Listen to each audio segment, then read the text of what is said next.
నిజంగా చెప్పాలంటే ఈ ప్రభుత్వము ఈ తుగ్లక్ ముఖ్యమంత్రి యొక్క అనాలోచిత విధానాల వల్ల అధికారులు బలైతా ఉన్నారు. నేను ఐజీ గారిని కూడా కోరుతా ఉన్నా, ఐపీఎస్ ఐఏఎస్ అధికారులను కూడా కోరుతా ఉన్నా, మీరు దయచేసి ప్రభుత్వ కుట్రలో మీరు అనవసరంగా బలి కాకండి, బలి పశువులు కాకండి.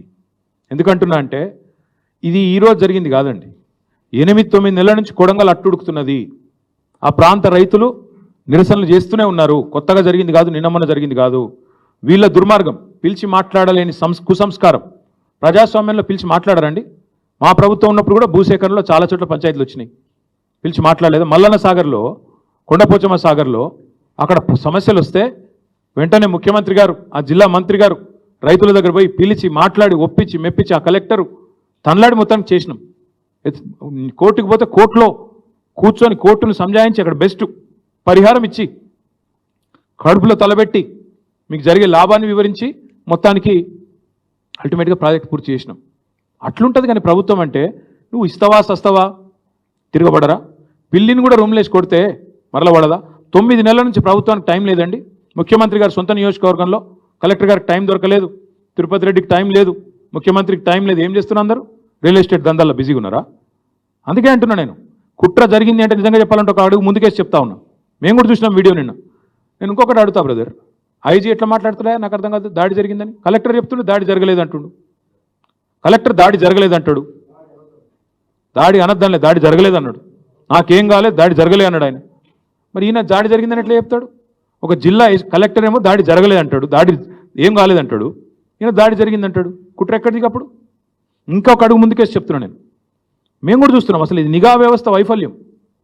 కలెక్టర్ను మరి ఆయన గన్మెన్లు ఎడవేయినరు, పోలీసులు ఎడవేయినరు. ఏమైనా జరిగితే వెంటనే ముందు ఆపాల్సిన ఎక్కడ పోయినరు? ఆయన ఒక్కడు కనబడలేదు.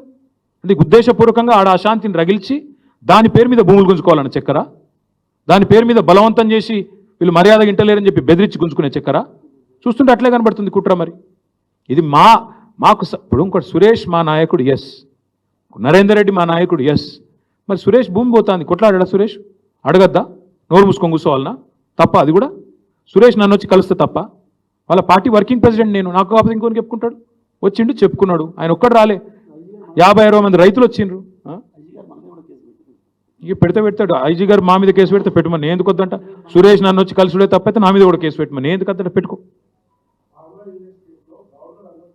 ఏమన్నా 40 నిమిషాలు చెప్పినా కాగా సీఎం వాడో పిచ్చోడు, 40 నిమిషాలు చెప్పిన.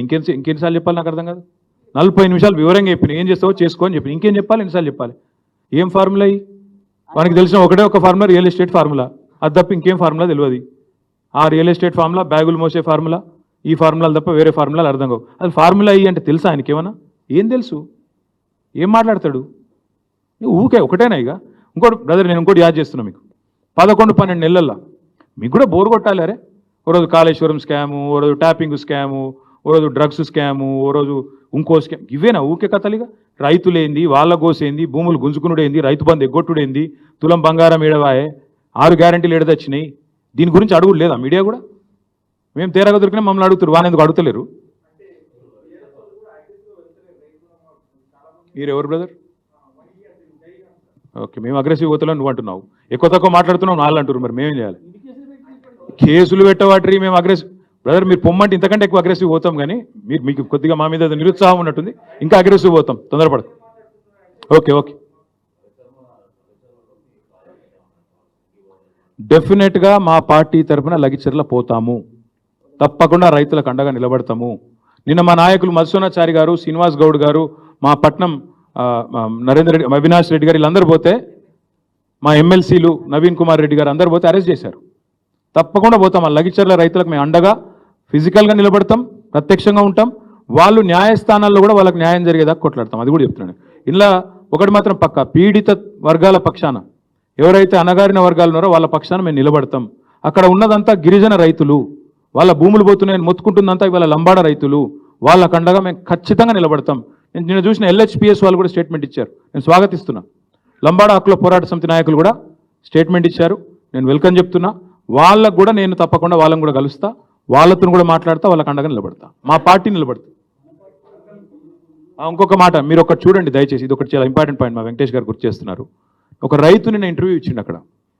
ఇందులో ఒక BRS వాళ్ళే లేవు, కాంగ్రెస్ వాళ్ళ పొలాలు ఉన్నాయి, బీజేపీ వాళ్ళవి ఉన్నాయి, అందరివి ఉన్నాయి. పొలాల కాడ పార్టీ లేందా అని చెప్పి ఒక పెద్ద మనిషి రైతు, మీరు చూడండి వీడియో. మెజారిటీ కూడా కాంగ్రెస్కి వచ్చిందట ఆ ఊళ్ళో మరి. ఎనీవే థ్యాంక్ యూ, మళ్ళీ ఒకసారి థ్యాంక్ యూ. ఈ ఫార్మా విషయంలో మాత్రం తప్పకుండా ఎస్ ఈమని భయ్ నేను వద్దన్నా, నేను మళ్ళీ ఎన్నిసార్లు చెప్పాలి అదే ముచ్చట. అది కాదు, నేను ఒక్క మాట అడుగుతా రాకేష్, నేను పోయి కేంద్ర మంత్రిని కలుస్తానేమో బీజేపీలతో కాళ్ళబేరాలి. మరి నువ్వు గవర్నర్ కూడా బీజేపీడే కదా, నువ్వు గవర్నర్ కలవచ్చుగా, నేను కేంద్ర మంత్రిని కలవద్దా? అంటే నువ్వు గవర్నర్ కలిస్తే కూడా బీజేపీతో కాళ్ళబేరానికి పోయినావా? నేను అడుగుతున్నా. బీజేపీ గవర్నర్ నిన్నమన్నాడు దాకా బీజేపీ మంత్రి కదా త్రిపురలో, మరి ఆయన కూడా బీజేపీడే కదా, బ్లడ్ అయితే అదే కదా, మరి ఆయన కలిసి ఈయన కూడా కాళ్ళబేరానికి పోయినట్ట.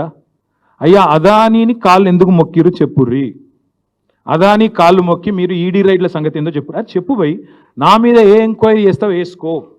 నేను చెప్పిన మీరు ఇంకా మీ ప్రెస్ కూడా దయచేసి ఒక్కసారి, నేను మలేషియా పోయినో లేదో కూడా చూసుకోవాలి కదా భయ్. మీరు పోకముందే పోయిండని రాస్తే ఎట్లా? మీరు మా అన్న పోయిండు, నేను పోలే.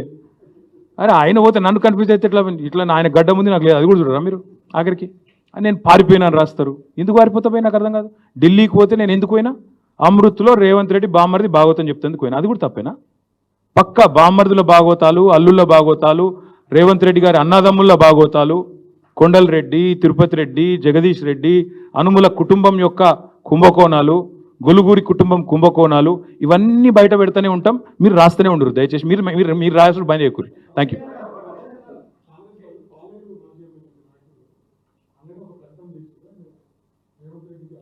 ఆయనకు అవగాహన లేదు, ఆయన ఎప్పుడైనా వస్తే నేను మాట్లాడి అన్ని విషయాలు చెప్తాను.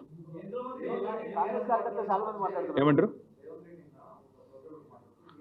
అదే ప్రోగ్రాంలో రేవంత్ రెడ్డి గారు ఇంకో మాట చెప్పారు, T Hub and startup policy of Telangana is the best policy in India అని కూడా చెప్పిండు. ఇక నేనేమంటున్నా అంటే రేవంత్ రెడ్డి ఎక్కడేం మాట్లాడతారో ఎవరికి తెలియదు, కానీ కొడంగల్ గురించి మాట్లాడదాం.